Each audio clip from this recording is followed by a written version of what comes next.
All right, so like we talk about again with the actual and nominal. So when you're measuring this, you're not getting, again, this is the actual number of this particular item as you look at it. So just do right here. This is 7 1/4. So 7 1/4 will indicate to you that you're looking at, just by definition, zoom in right quick,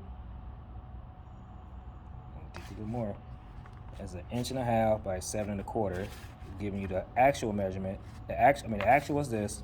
The nominal would be 2 by 8.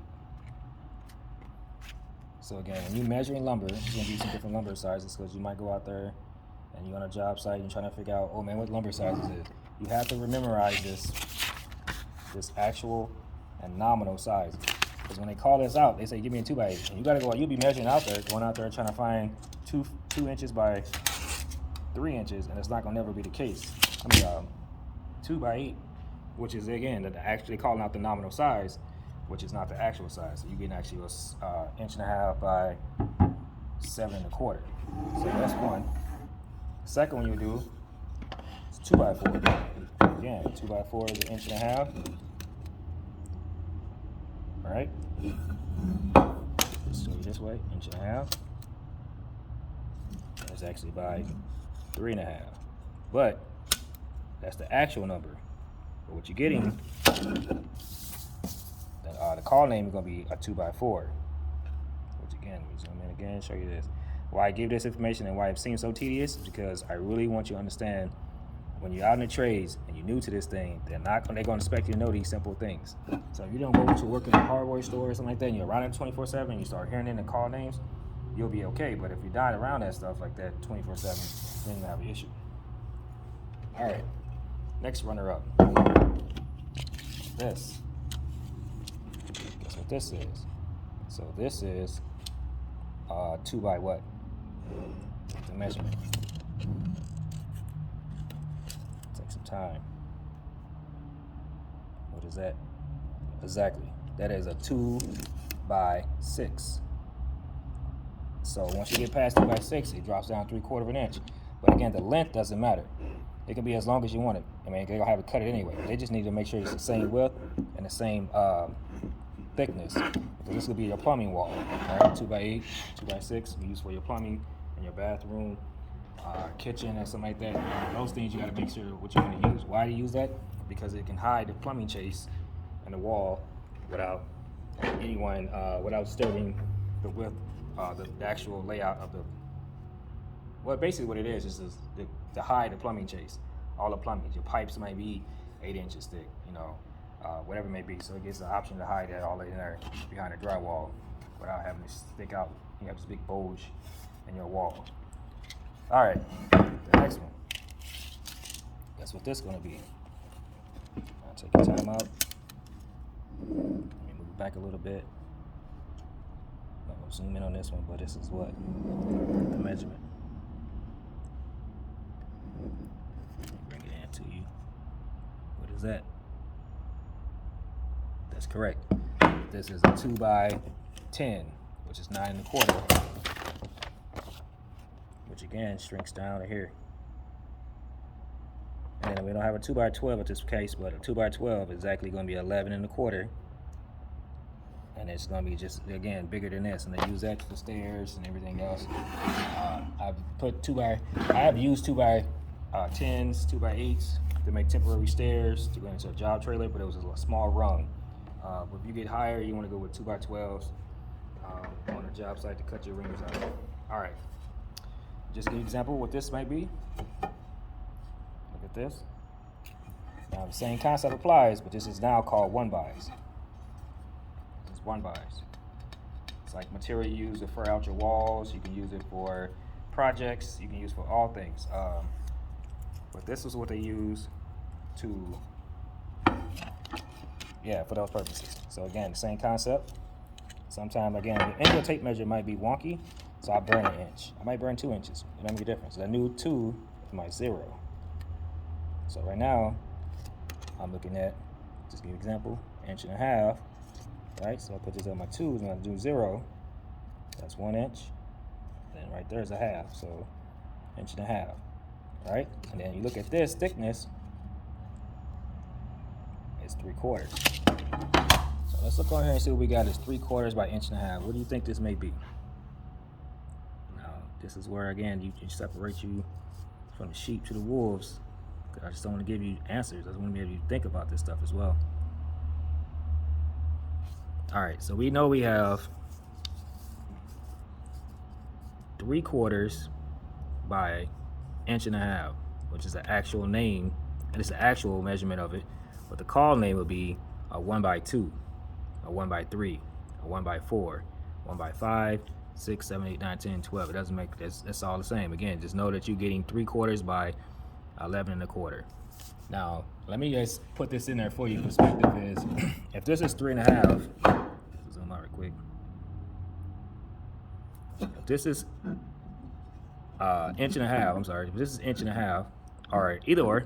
So if this is 1.5 inches, if I put drywall, which is a 1/2 inch, if I put drywall in this, it was a 1/2 inch, I would literally come out to be 4 inches again.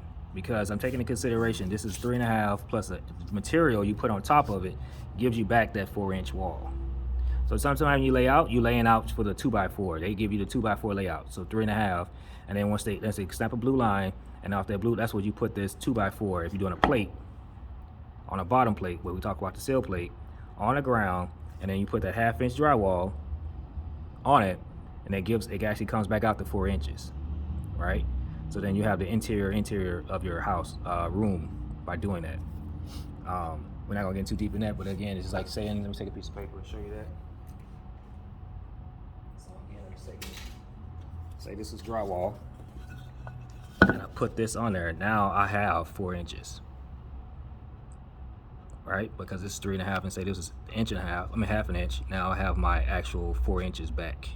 So when you're designing, when we get into these drawings, you got to take into consideration all things, not just the actual, oh, I just want to draw this. And you got to know what you're drawing, why you're drawing it. And this kind of gives you some of the dimensions on the wood itself, but I always try to get individuals the reason why you do what you do and how you do it, right?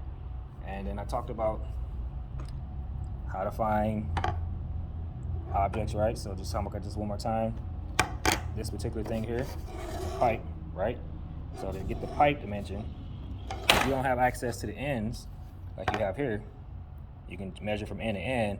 Sometimes you have to use, again, your speed square and another speed square to get that end piece, or you can use a framing square.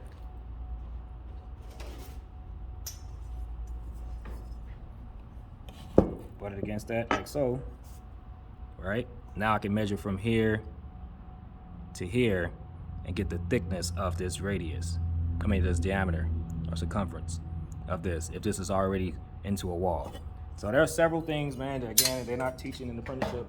We have in the trades, packing lumber most of the time. So those things you just have in your back pocket, so when your time does come, you can run at this thing and be able to move up really quickly in a job. This will leave this video short. It's plywood, right? So plywood, most likely you're gonna get it 3/4, and it's gonna be 3/4 thick. But how wide it is, whatever, it could be a 4x8 sheet, but it'll be 3/4 thick, pretty much all the way around, 3/4 thick. And they all have different sizes of plywood, so just keep that in mind. But most commonly used on subfloors is 3/4 thick, tongue and groove. This is not a tongue, I don't have a tongue and groove piece. But it gives you that option to show you tongue and groove, and I'll leave it like that. So tongue and groove.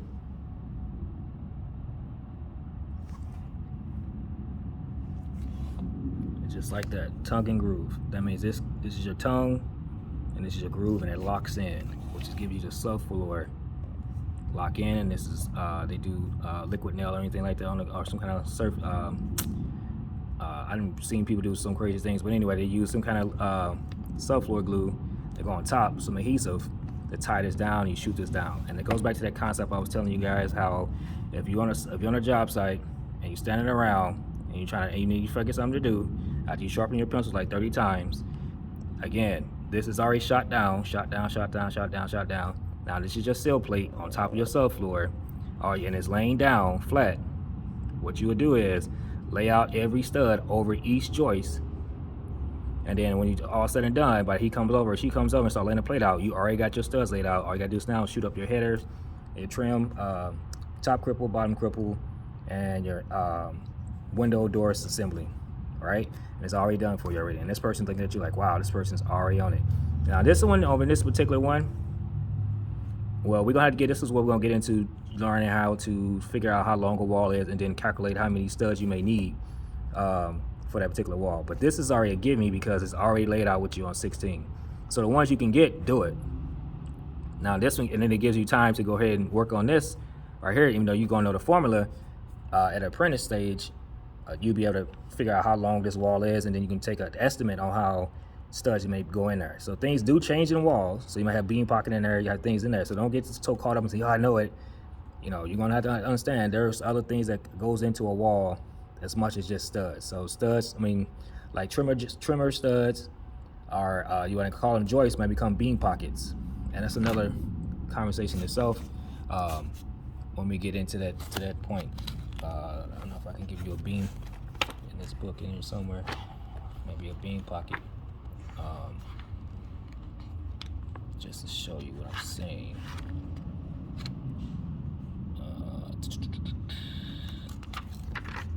Yeah, we don't have a beam pocket as of yet. Let me see. Oh, here we go. Right here.